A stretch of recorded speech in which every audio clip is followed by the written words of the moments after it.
It's not always war that people are fleeing. Sometimes it's famine, it's epidemic disease, it's persecution. There are lots of different reasons that people need to leave their home.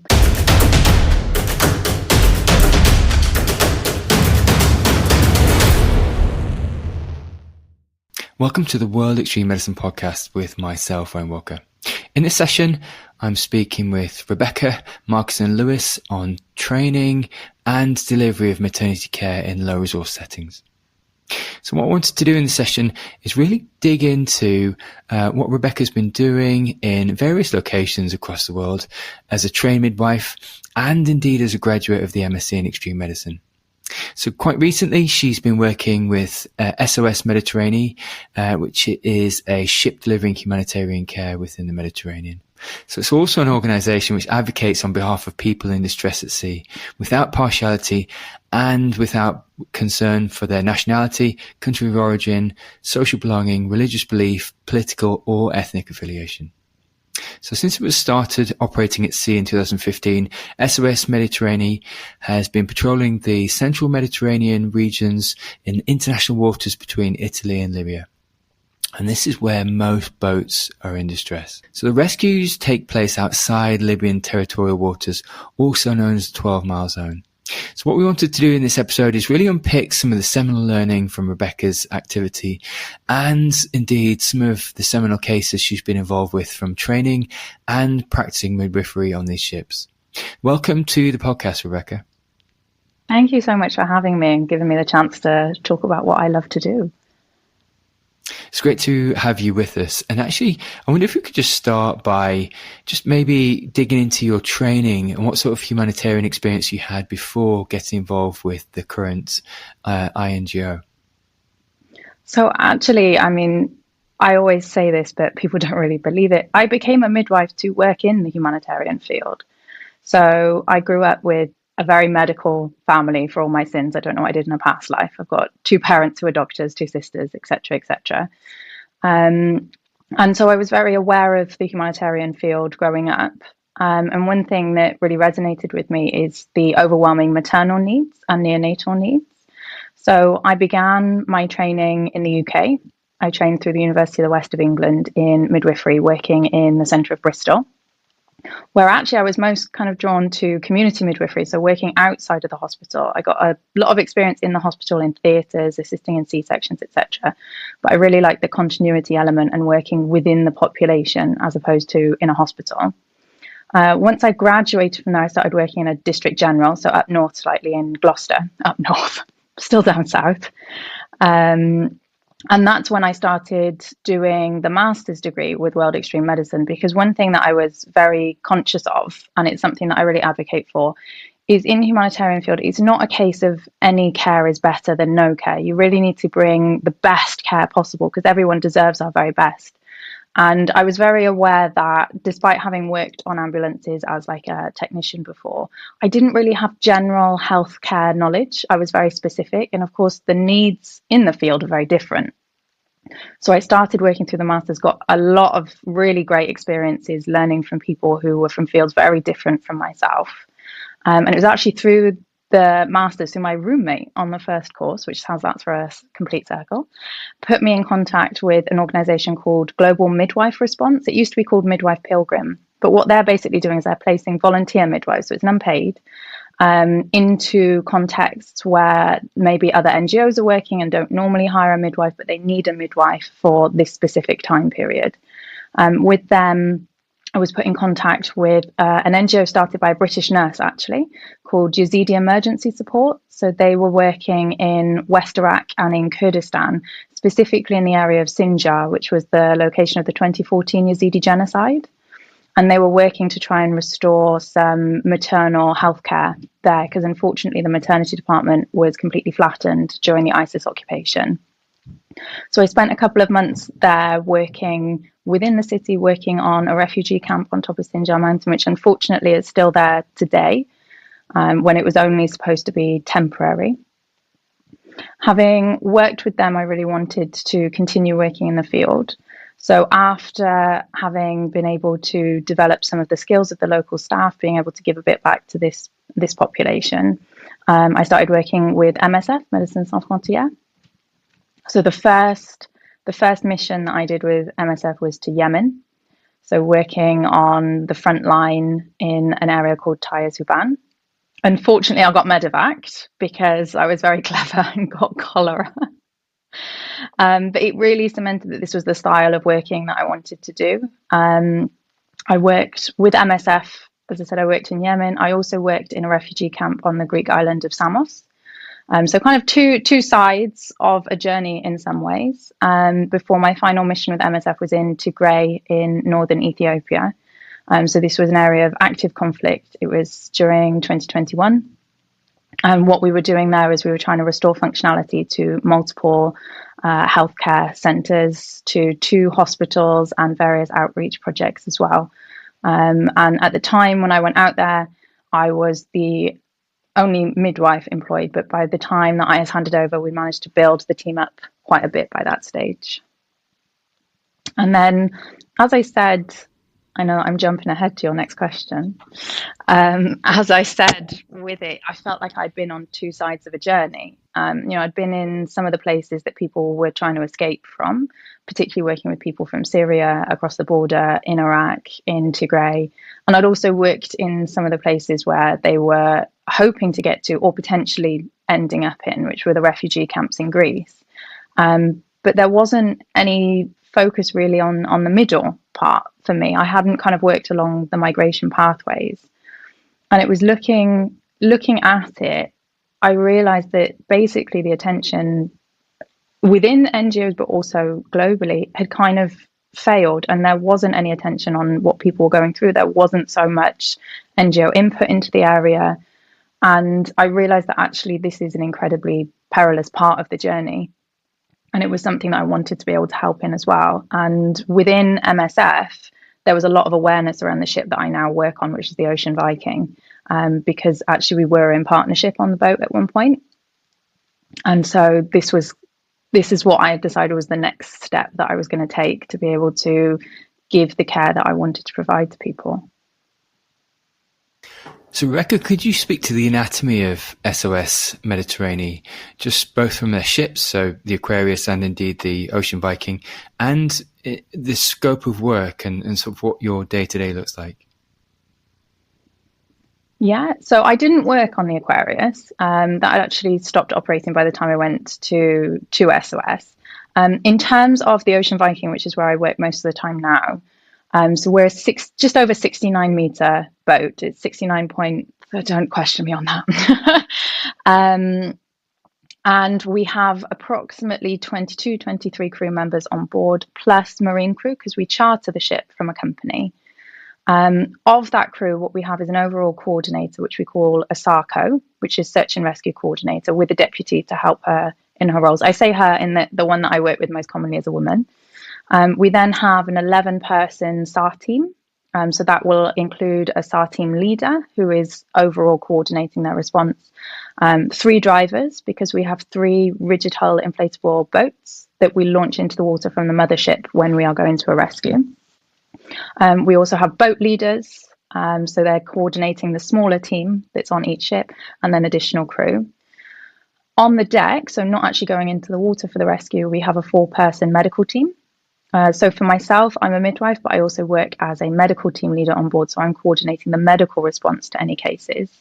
We have a medical doctor, a nurse, and then another midwife.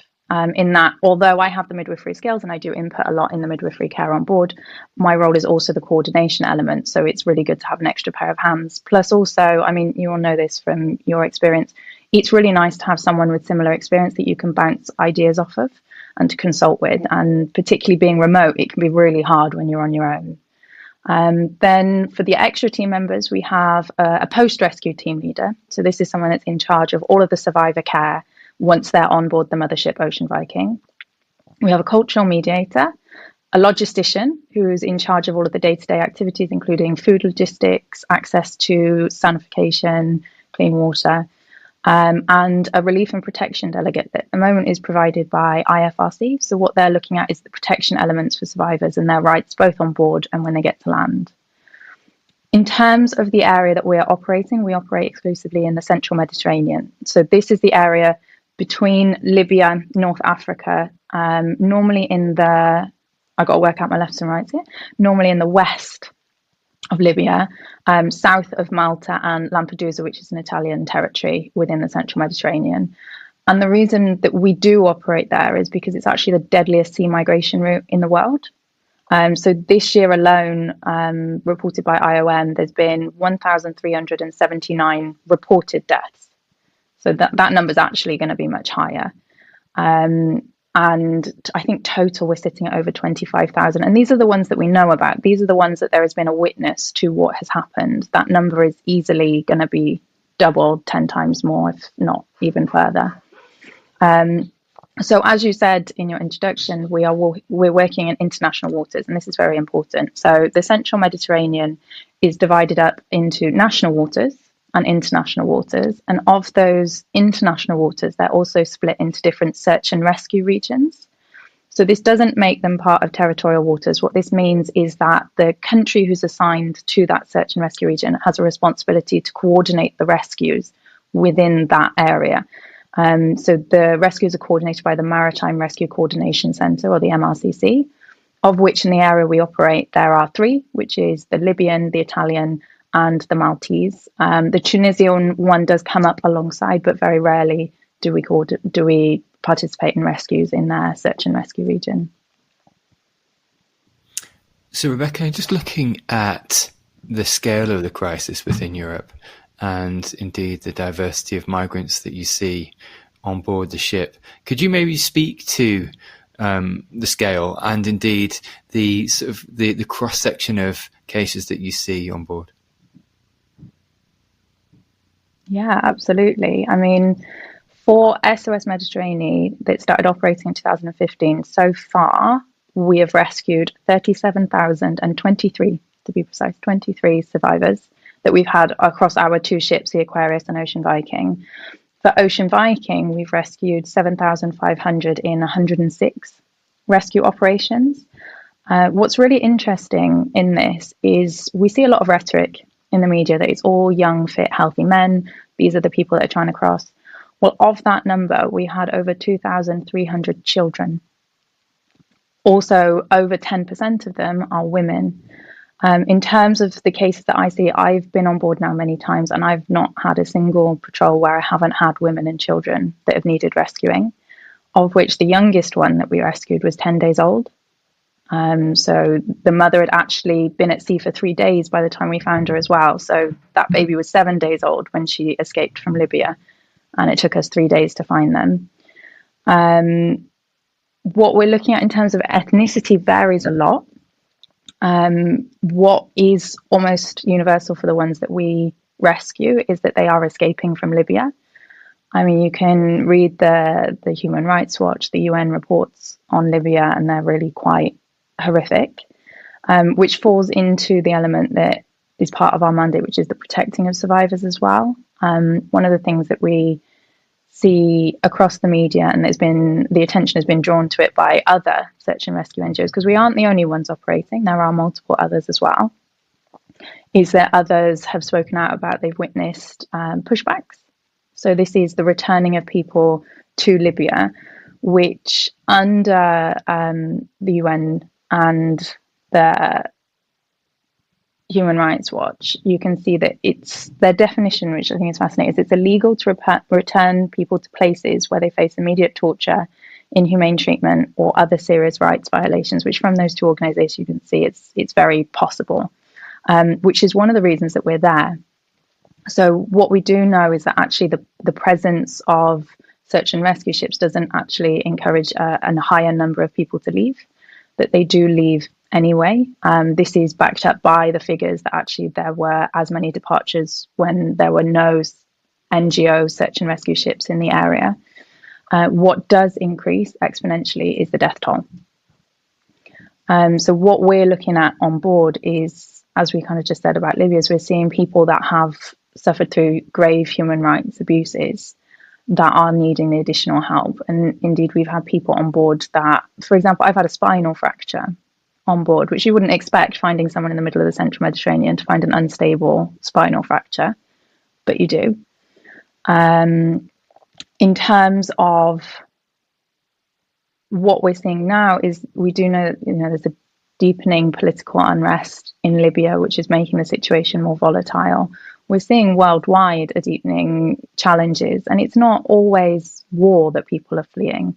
Sometimes it's famine, it's epidemic disease, it's persecution. There are lots of different reasons that people need to leave their home. And there's even more reasons that people who have already had to leave their home might want to leave Libya if they've gone there as well. What we do see that is very challenging, as I spoke to before, is the increasing stigmatization of these people. It's why when I started talking about this, I said, there's a lot of rhetoric around it all being young, fit, healthy men. And this is what is increasing. We see it in the UK as well with the crossings from France. But we see it across the central Mediterranean crisis as well, is that there is a questioning about people's rights to try and make this crossing. And the thing I always say is the level of desperation to get into one of these boats that, frankly, I wouldn't go out for a day off Brixham in, is incredibly high. It's well known how deadly this crossing is. And apart from that, I've been in conflict zones, and I've been there with big organizations that are very supportive and very invested in my safety and well-being. And there is a certain point where just every single part of you is screaming at you to get to safety. And it doesn't matter if you're young, old, fit, disabled, any of those things. At a certain point, your fight or flight kicks in so strong that you don't have a choice. And certainly I've been in areas of the world where for those young, fit, healthy men, the options were likely death or to join a terrorist organization because you had to join one side, or to run. And these are the types of people that we're picking up. And as I said, it's not just the conflicts. I think, we all got a taste of how unstable and uncertain the world can be during COVID.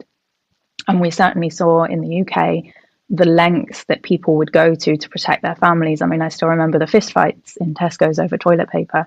And that's not being flippant. That is really, that's people trying to defend their families, protect their families and provide for them. And this is what we see the world over, but in much more extreme circumstances where at the moment there's a big tension on the cost of living crisis, but actually this is what people have been trying to survive for a very long time in other parts of the world as well. So Rebecca, just looking at the kind of deficits on a broader scale that migrants have, could you maybe just speak to the deficits in care? So indeed, as a practicing midwife, looking at sort of a maternal case in front of you with maybe an absence of antenatal notes or indeed assessment or indeed no assessment, could you maybe speak to some of the cross section of work you see and sort of where you have to restart the baseline in this care? Yeah, absolutely. I mean, one of the commonalities that we have in the people that we have on board, but that also I was witness to in other settings, is just the complete lack of healthcare. Some of the people that we have on board haven't actually seen anyone medical for years, if not decades. So particularly in the women, the biggest things that we have is women who are pregnant that haven't had any access to healthcare before. I've certainly diagnosed on board fetal abnormality, whereby they haven't had any scans or any input, and they're at a point where actually even I can see that there is a problem. One thing that we do see on board is particularly women of a higher gestation really struggle with the life on board, and actually it's one of our main points of medical evacuation is pregnant women, because of the severe health consequences. So things like raised blood pressure, absence of fetal movements, abnormal fetal heart rates, things like this. Across the section, though, you see this deprivation of healthcare as well. And it's something that I've seen as a tactic of a conflict is deliberate deprivation of healthcare and the targeting of healthcare facilities. So you'll have people with really significant chronic conditions that haven't actually had access to care to manage them. So just as an example, I had someone with a blood glucose up in the 500s because they didn't have access to any kind of insulin or metformin to try and manage it. severe cardiac abnormalities that they've not been able to have operations for because the system wasn't there in their country. I had a woman that needed a liver transplant that was not available in her country because it was actually in a state of conflict as well. I mean, for maternal stakes, it's not kind of just on the ship, because of course we have them for unfortunately a prolongingly long period. But what you have to look at is the access to things before as well. So it's not just that, in the last 2 weeks they've not had access to healthcare. It's potentially for years previously. And in terms of maternal outcomes worldwide, you've got more than half of the maternal deaths worldwide. So the entire world put together, more than half of them are occurring in fragile and humanitarian settings, and of which 86% of them occur in sub-Saharan Africa and South Asia. And that's a huge amount. Just to really kind of emphasize it, one woman dies every 90 seconds from complications relating to childbirth. It is one of the most dangerous things a woman can do in her lifetime, and that includes in developed and developing countries. It's incredibly dangerous for anyone because of the stresses on the body and the amount of things that can go wrong. It is a very natural process, and I am a big believer in normalizing things like that. But you can't normalize things when nearly 90% of the deaths happen in sub-Saharan Africa and South Asia. In terms of the contributing causes to this, your leading causes are blood loss. So you're looking at postpartum hemorrhages, antepartum hemorrhages, high blood pressure. So this could be preeclampsia or pregnancy-induced hypertension that then has huge repercussions. You can end up having seizures, oxygen deprivation to the brain, multi-system organ failure. You've got infection. It's a big risk, not just in maternity, but we see it a lot on board as well, which is untreated infections that would have been simple to treat at the beginning. You think a simple wound needs a good clean and a cover, but actually they've got a really nasty infection now, and is it going to be resistant to the antibiotics that we have? And actually 13%, so 13% of all maternal deaths worldwide comes from unsafe abortion care. And this is something that I've seen a lot in the field when I've been working with other organisations, is lack of access to safe abortion care is deadly. We see a lot of media attention on it at the moment, particularly with changes in legal access and things like this. But the thing is it doesn't actually, restricting access to termination of pregnancy, it doesn't stop termination of pregnancy. What it does do is it stops safe access to termination of pregnancy. So what you're looking at there is then actually the maternal rate of death is going to go up massively. And the fact that, it's contributing to 13% of all of those maternal deaths tells you how big the problem is. So just in terms of scope, 250 babies are born every minute. 250 a minute, and this is worldwide. We do know that in developing countries, it's about 10 times the birth rate in developed countries. But it means that looking at all of that, particularly looking at the rates of maternal death in sub-Saharan Africa, which can be attributed to a lack of skilled birth attendants, but actually that's gone up to about, the latest figure I have is from 2019, which is obviously a bit old now, but that's gone up to 83% of births are now being attended by a skilled practitioner. So I don't think you can contribute everything to that, but those figures are really, they need to be in our minds when we're caring for women in the setting that I am now, which is on the ship, because they have an impact, and their previous access to healthcare can have a huge impact on what we need to provide them on board.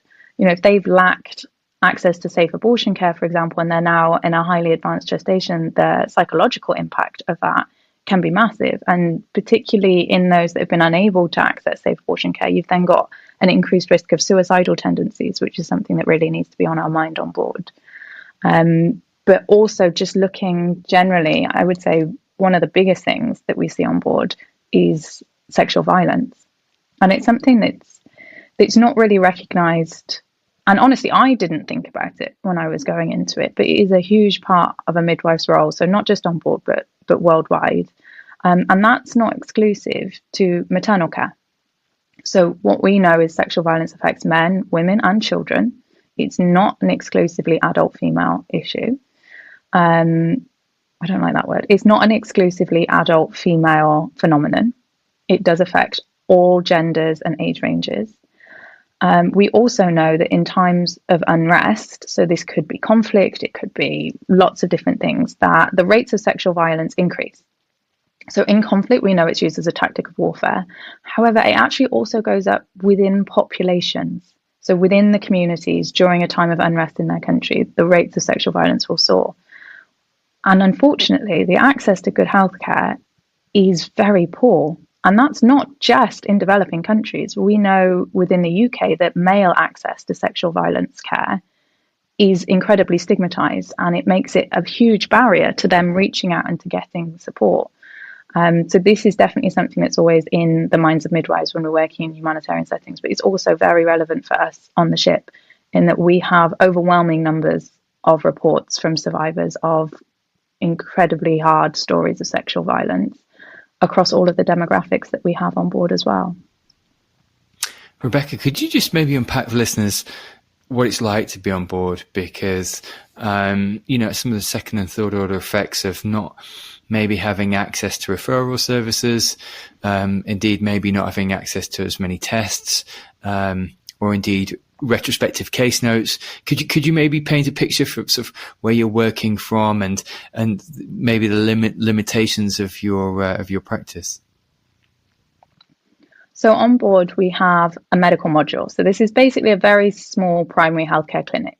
What we've got an emergency room, and this has got some key emergency equipment, which includes an AED, for example, some monitoring equipment. We also have IV drugs, easy IOs if we need, and airway adjuncts. Then in addition to that, we have a midwife clinic that is equipped for birth and for the sexual violence care that we've been talking about, and an observation room. Now, obviously, when you're at sea, you can't go very far, very fast. So you're talking about 10 nautical miles an hour that we can go at top speed, which means at times you are hours away from help.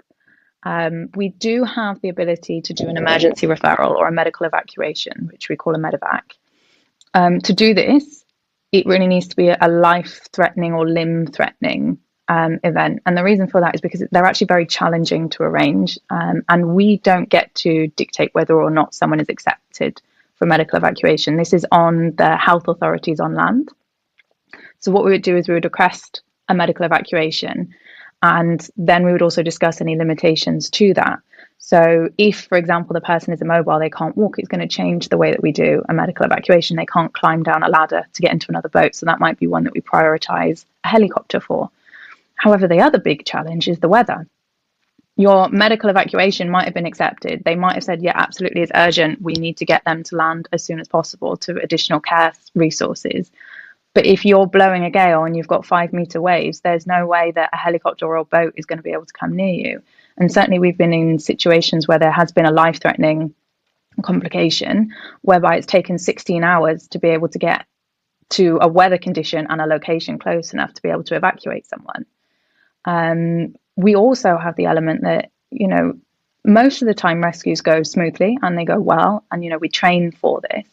But you can have a mass casualty. So this could be that you've come across a rescue, or you're in the middle of a rescue and the vessel that you're rescuing people from collapses or capsizes, and you end up with multiple people in the water. We're lucky that this is a rare event, but as we said, we've only got 4 medical personnel on board. You might have additional trained people in the SAR team. We certainly sometimes have nurses or have paramedics, but they're actually in the water trying to pull people out of the water. So on board, most likely you've only got 4 trained medical personnel. So what we have to do also is make sure that everyone has a basic understanding of how to respond in a mass casualty. So this is doing CPR, being able to support with breathing, triaging, and actually supporting the survivors as well. On board, we try and equip ourselves for responding to this. But of course, we've got a limited amount of space on a 69-meter boat, and you could be doing this rescue with a mass casualty response with 450 survivors already on board if you've had a big rescue. For example, one of the biggest rescues that I did was over 360 people in a single boat. So we equip the ship to be able to respond medically to this. We try and train the personnel to respond to this as well. But there's only so many things that you can carry on a 69-metre boat, and there's only so many situations you can prepare for. The other element to it is that the time between completing the rescue, and by completing I just mean evacuation of people to the mothership, and to being able to disembark them in a place of safety, can actually be an incredibly long time. The last operation of Ocean Viking, it took 21 days from the time that they completed rescues to the time that they were able to disembark people. So the other factor is that we actually need to prepare for primary healthcare as well, because certainly you can't evacuate everyone, despite actually some of them having really significant needs. You need to be able to respond to some of them on board. So this is where we've developed our medical response and our resources as the situation has evolved.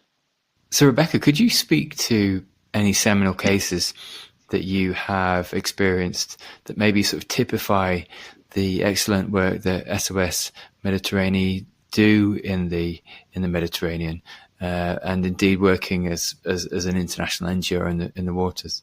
So I've certainly had multiple cases where the people on board were a matter of hours away from dying. Unfortunately, this year we did conduct a rescue where two of the people on board didn't survive the crossing. We've rescued people from under 40-degree heat in the central Mediterranean with no water, no fuel, and they've just been drifting for over 24 hours, not going anywhere. And it's only by chance, actually, that we were able to find them.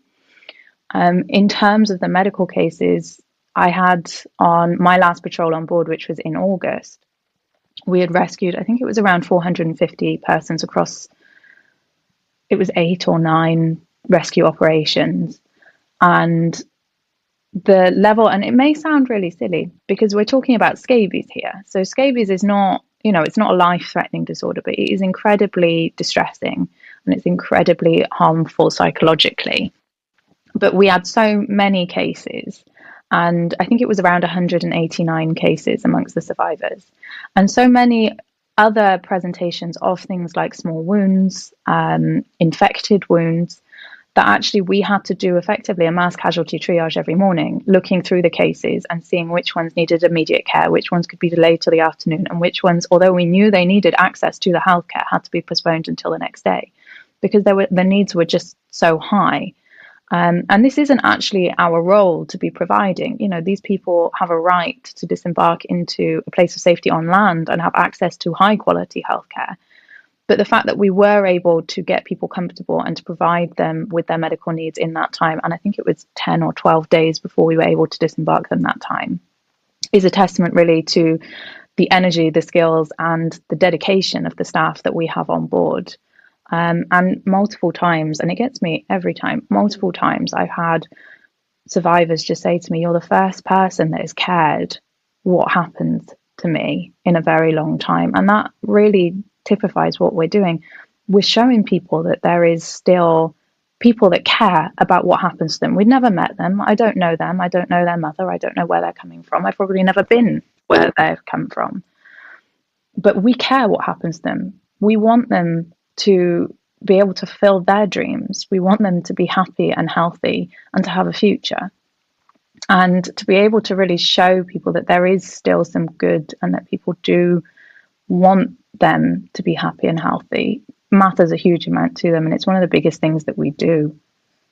So finally, Rebecca, as we land on the conversation, could you maybe speak to your journey into humanitarian work, and indeed for listeners that might want to get involved within a humanitarian international non-government organisation, how they might go about it? So the biggest thing is actually, if you're wanting to, that's half of the journey. Working in humanitarian fields is very specific. It can be deeply uncomfortable at times. It can really make you question a lot about yourself and the situation that you're in. So one of the things I would do is I would look into the different humanitarian actions that are happening, whether that's in healthcare or actually the other misconception is you don't have to be a medic to get into these things. We always need logisticians. We need supply. We need HR. We need coordinators. Look into the different areas and then get volunteering. And it doesn't have to be overseas. It can be in your home country, looking into the different volunteering options, but also just having an awareness of the area that you would like to work in, but also where you feel that you could be most beneficial. Because as I said at the beginning, and this is something that's really important to me, is you need to be experienced and you need to know what you are bringing to that environment. No matter what, you shouldn't be going to places just to gain experience. You know, people around the world deserve the absolute best, and they deserve people who know their role and what they can bring to that. So what I'd say is master your craft, whatever that is, whether it's logistics, it's medical, get comfortable with the uncomfortable parts of it. So handling of emergencies there, or maybe you're really comfortable with emergencies, but you're not so comfortable with the day-to-day small primary healthcare issues. Get comfortable with the areas that you're uncomfortable with, because there are times where you're going to have to deal with it all on your own. And then start looking for volunteering options. You can look overseas. There's a lot of NGOs that accept volunteers to work in those fields. And then if it's something that you're wanting to go into as a career, there are multiple big NGOs that are looking for experienced personnel. Because the biggest thing I would say is we need more people in the humanitarian setting, so go for it. You know, and it doesn't have to be that you're looking for a long-term career out of it. It might be that actually you're able to volunteer your time and your skills for a limited period. And that could be 2 months, it could be 6 months, it could be 1 year. Just going into humanitarian medicine doesn't have to be your whole career. It could be, if you wanted to, and it can be an incredibly rewarding career. So yeah, know what you're bringing into the field, know what you want to give and what you can give, whether that's time, expertise, and then go for it. You know, there's no such thing as the right time to go into it. So what I'd say is if you've got that desire to help others, use that, whether that's at home or abroad. Rebecca, listen, that's a fantastic place to finish off, and some great salient points there. Listen, thank you for your time over the last hour. And what we'll do is put links to SOS Méditerranée in the show notes so people can check out the NGO, and indeed references to the information you spoke about in the episode. So thank you again for your time. Thank you so much for having me. Thanks for listening to the episode. Please feel free to rate, review and subscribe on whichever platform you're listening to.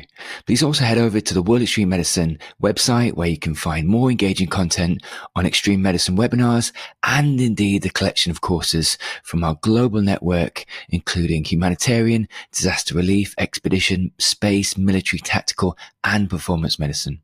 Thanks again.